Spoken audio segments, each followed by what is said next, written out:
आज हम बात करेंगे 12वीं प्रश्नावली जिसका नाम है पृष्ठीय क्षेत्रफल और आयतन। यहाँ लिख भी देती हूँ, पृष्ठीय क्षेत्रफल एंड आयतन। ठीक है, इसमें आपको 6 आकृतियां दी जाएगी: घन, घनाभ, बेलन, शंकु, अर्धगोला और गोला।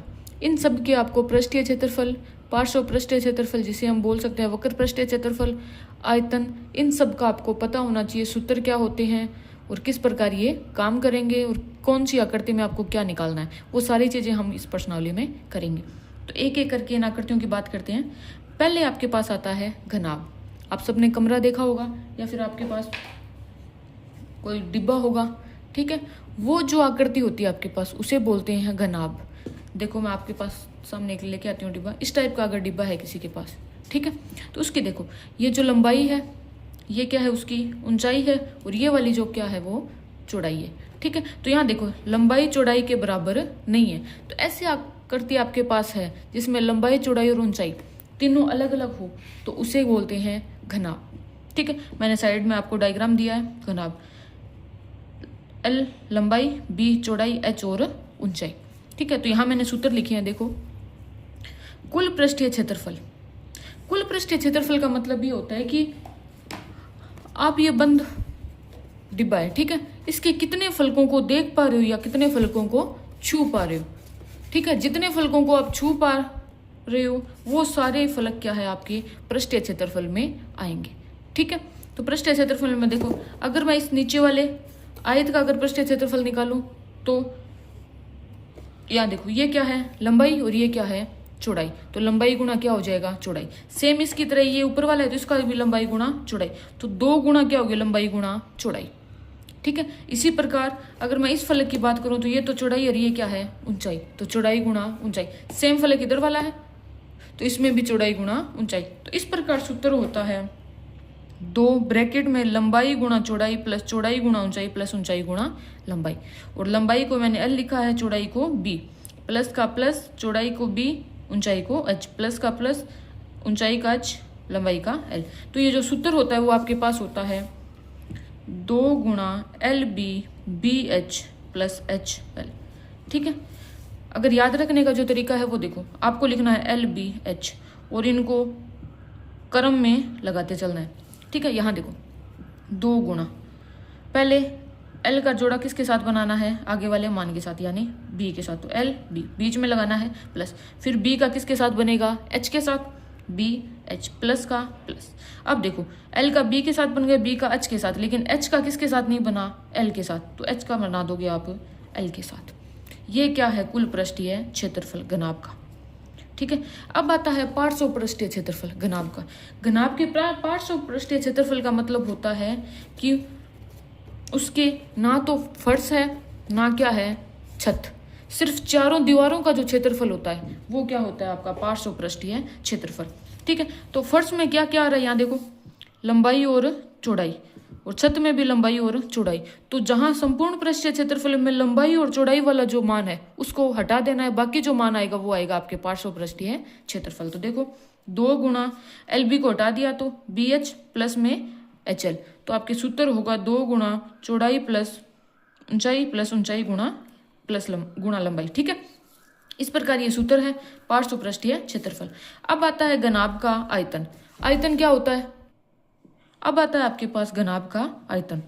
घनाभ के आयतन का मतलब ये होता है कि आप कोई भी आकृति ले रहे हो उसके अंदर कितनी मात्रा में हवा आ सकती है या कितनी मात्रा में उसमें पानी आ सकता है, तो उस पानी की जो मात्रा होती है उसे क्या बोलते हैं आयतन। तो आयतन होता है लंबाई गुणा चौड़ाई गुणा ऊंचाई LBH। ठीक है, तो ये तो बात हो गई अपने घनाभ की। अब बात करते हैं घन की। घन घनाभ का ही रूप है। घनाभ में जहां लंबाई चौड़ाई ऊंचाई अलग अलग होती है वहीं घन के अंदर लंबाई चौड़ाई ऊंचाई बराबर हो जाती है, और जहां तीनों मान बराबर हो जाए उसको नाम दे देते हैं हम भुजा। ठीक है, तो मैंने मान लिया कि जो भुजा है उसे नाम दे दिया A, तो A लंबाई हो गई, चौड़ाई A, ऊंचाई भी A। तो जहां जहां अपने घनाभ का पृष्ठीय क्षेत्रफल, पार्श्व पृष्ठीय क्षेत्रफल और घनाभ का आयतन निकाला है, जहां जहां LBH उनकी जगह A रख देना, सबकी जगह आपके सूत्र नीचे वाले बन जाएंगे। ठीक है, तो अगर देखना चाहते हो तो देखो ये क्या था 2 गुणा लंबाई प्लस चौड़ाई, तो लंबाई की जगह A, चौड़ाई की जगह बी ए, चौड़ाई की जगह ए, ऊंचाई की जगह बी ए, प्लस ऊंचाई की जगह ए, लंबाई की जगह भी ए। तो करो, ए को ए से गुणा किया ए स्क्वायर, यहाँ भी ए स्क्वायर और यहाँ भी कितना बनेगा ए स्क्वायर। तो कितने ए स्क्वायर हो गए 3a स्क्वायर। 2 को 3 से गुणा किया तो 6a स्क्वायर। तो कुल पृष्ठीय क्षेत्रफल कितना आ गया 6a स्क्वायर। ठीक है, तो यहाँ देखो कुल पृष्ठीय क्षेत्रफल 6a स्क्वायर। ऐसे ही पार्ट्स ऑफ पृष्ठीय क्षेत्रफल में क्या किया था हमने कि 2 मान घटाए थे सिर्फ, बाकी 4 तो वैसे के वैसे थे। तो यहाँ पर भी 4a स्क्वायर। आयतन LBH, घनाभ का क्या था LBH, तो जहां जहां LBH है वहां वहां ए रखना है। तो ए कितनी बार आ गया 3 बार। तो आयतन कितना होगा a की घात 3। आयतन क्या हो गया a की घात 3, या आप इसे लिख सकते हो भुजा की घात 3। तो ये हमने बात की घन और घनाभ की।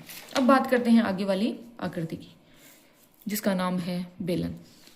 बेलन आपने सबने देखा होगा, जैसे गैस सिलेंडर, या फिर मैं आपके सामने एक आकृति लेके आऊं, जैसे ये मैंने थोड़ा ये पेज से बनाया है, तो थोड़ा ध्यान से देखना आप।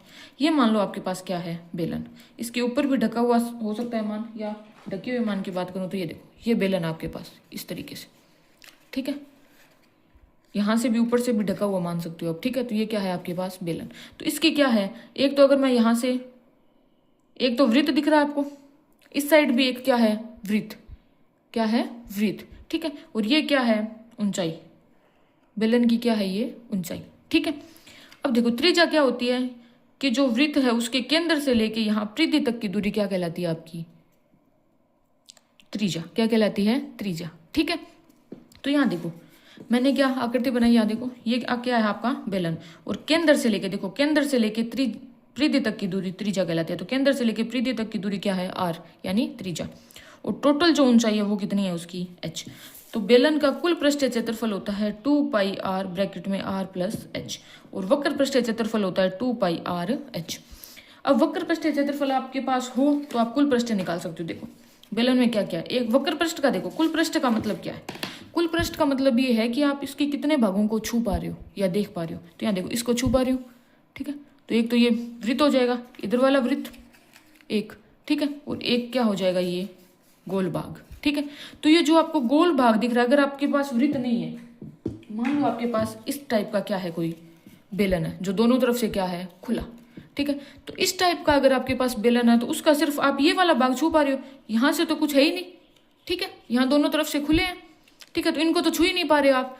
यहाँ देखो इस वाले भाग को छू पा रहे हो, सिर्फ जो गोल भाग आपको दिख रहा है। तो ये जो गोल भाग है इसे बोलते हैं हम बेलन का वक्र पृष्ठीय क्षेत्रफल। ठीक है, जिसका फॉर्मूला होता है 2 पाई r h।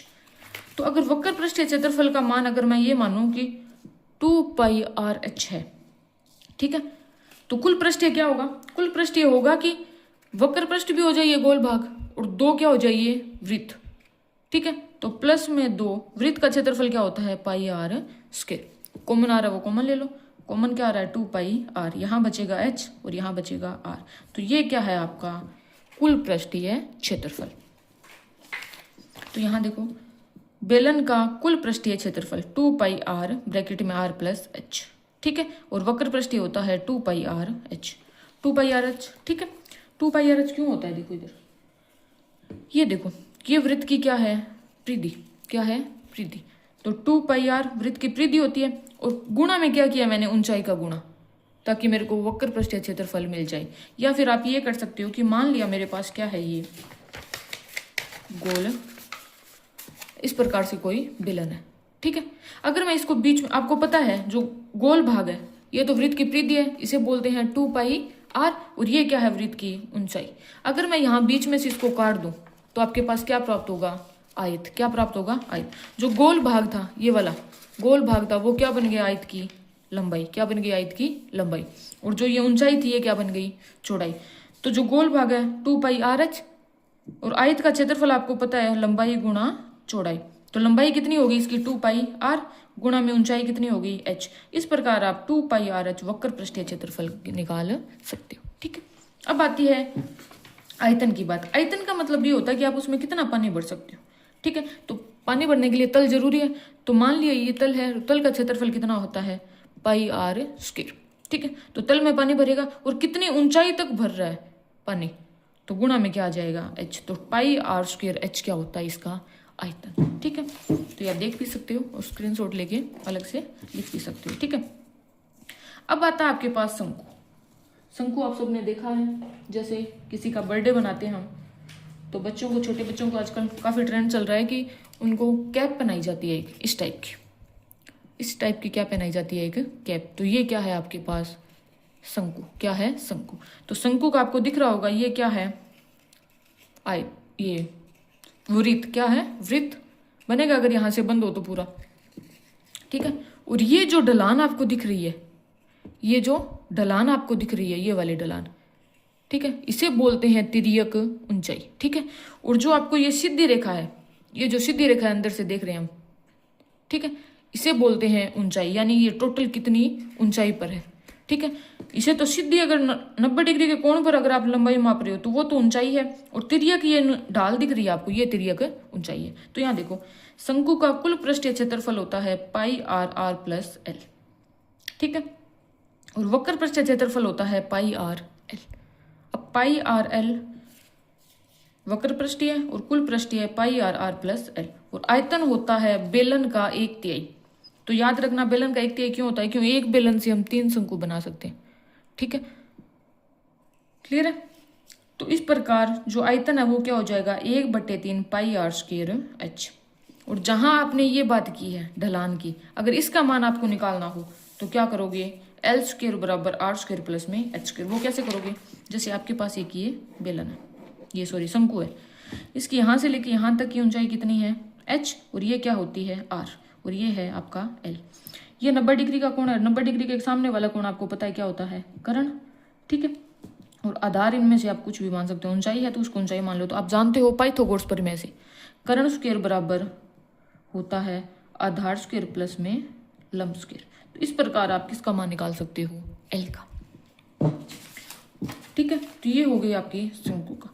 और शंकु का अगर वक्र पृष्ठ की बात करें, हम कुल पृष्ठ की बात करें, तो वक्र पृष्ठ तो आपको पता है क्या होता है पाई आर एल, प्लस में क्या हो जाएगा ये नीचे वाला वृत्त, तो वृत्त का क्षेत्रफल पाई आर स्क्वायर। तो इससे भी आप टोटल बना सकते हो। तो पाई आर कॉमन आ गया, आर प्लस एल क्या हो जाएगा आपका कुल पृष्ठीय क्षेत्रफल। अब बात करते हैं गोले की। आप सबने फुटबॉल देखी है, जो फुटबॉल की जो आकृति होती है वही क्या है आपका गोला। ठीक है, तो फुटबॉल में क्या होता है आपके पास त्रिज्या, सिर्फ क्या रहती है त्रिज्या। ठीक है, तो यहाँ गोले का कुल पृष्ठीय क्षेत्रफल हो जाएगा 4 पाई आर स्क्वायर। ठीक है, और आयतन हो जाएगा 4/3 पाई आर क्यूब। गोले का कुल पृष्ठीय क्षेत्रफल हो जाएगा 4 पाई आर स्क्वायर और आयतन 4/3 पाई आर स्क्वायर, जहाँ त्रिज्या क्या है गोले की आर है। ठीक है, अब आता है अर्धगोला। अगर मैं फुटबॉल को बीच में से काट दूं, फुटबॉल को बीच में से काटूंगी तो आपको पता है कि आपको इस टाइप की आकृति दिखाई देगी। एक तो ऊपर वाला वृत्त सा दिखाई देगा और इस टाइप की आकृति दिखाई देगी। तो ये क्या है आपका अर्धगोला। ठीक है, तो अर्धगोले में आपको क्या क्या दिखाई दे रहा है, एक तो ये वक्र पृष्ठ दे रहा है कि नहीं दे रहा है, और एक ये दे रहा है आपको वृत्त का वाला भाग। तो अगर कुल पृष्ठ की बात करें तो एक तो ये वक्र पृष्ठ हो जाएगा, ठीक है, जिसका मान होता है 2 पाई आर स्क्वायर। एक हो जाएगा ये वृत्त का क्षेत्रफल होता है प्लस में पाई आर स्क्वायर, तो टोटल मान हो गया 3 पाई आर स्क्वायर। तो अर्धगोले का कुल पृष्ठीय क्षेत्रफल होता है 3 पाई आर स्क्वायर। ठीक है, और वक्र पृष्ठ की बात करूं तो 2 पाई आर स्क्वायर। और आयतन की बात करूं तो क्या हो जाएगा गोले से आधा, और गोले का आयतन था 4/3 पाई आर क्यूब, इससे आधा हो जाएगा तो 2/3 पाई आर क्यूब। ये क्या है अर्धगोले का आयतन। तो इस प्रकार आप देख सकते हो कि गोले का जो भाग है उसको अगर बीच में से काट दिया जाए तो आपको प्राप्त होगा अर्धगोला। ठीक है, तो अर्धगोले की त्रिज्या कितनी है आर, कुल पृष्ठीय क्षेत्रफल 3 पाई आर स्क्वायर, वक्र पृष्ठीय क्षेत्रफल हो जाएगा 2 पाई आर स्क्वायर और आयतन हो जाएगा 2/3 पाई आर क्यूब। ठीक है, तो इस प्रकार आज हमने देखा कि जो पृष्ठीय क्षेत्रफल आयतन के कौन कौन से सूत्र आपके काम में आएंगे। और एक चीज और, यहाँ कुछ सवाल ऐसे आपके पास सामने आएंगे जहां पर अपने को ठोसों का क्या करना होगा संयोजन। ठीक है, तो ठोसों के संयोजन के बारे में थोड़ा सा पढ़ लेते हैं। जैसे मेरे पास काफी संयोजन मिलेंगे, लेकिन मैं उदाहरण देके आपको बताती हूँ एक, ताकि आपके समझ आए कि किस प्रकार संयोजन करना है। मान लो एक आपके पास क्या है बेलन, ठीक है, उसके ऊपर क्या लगाया गया है ये शंकु के ऊपर क्या लगाया गया है शंकु। तो जो आपके पास आकृति प्राप्त होगी, देखो इस प्रकार की आकृति क्या होगी आपको प्राप्त, कि मैंने शंकु के ये बेलन के ऊपर क्या लगाया, एक शंकु, शंकु क्या लगाया है, शंकु। तो इस प्रकार की आपको आकृति प्राप्त होगी। और इसका जो कुल पृष्ठीय क्षेत्रफल होगा वो आपको उसको घुमा के देखना है कि आप किस भाग को छू पाते हो, उस भाग का क्षेत्रफल निकलेगा। ठीक है, तो जब आपके सवाल आएंगे अच्छे से तब हम बात करेंगे। बाकी आपको ये ध्यान रखना है कि ठोसों का संयोजन भी हम इसमें पढ़ेंगे, और ठोस का संयोजन करने के बाद में आपको उस आकृति को देखना है, इमेजिनेशन करनी है। इस पूरी प्रश्नावली में इमेजिनेशन चलेगी आपकी कि आप कितनी इमेजिनेशन कर पाते हो और कितना आप क्वेश्चन को समझ पा रहे हो। तो मैं थोड़ा मॉडल के थ्रू भी आपको समझाने की कोशिश करूंगी, ठीक है, कि किस प्रकार के आपके सवाल है। तो यहाँ आपको जब संयोजन की बात आए तो उस पार्ट को आपको इमेजिनेशन करके देखना है कि किस पार्ट को मैं छू पा रहा हूँ और किस पार्ट को आपको छोड़ना है। ठीक है, तो इस प्रकार हमने बात की आज पृष्ठीय क्षेत्रफल और आयतन की।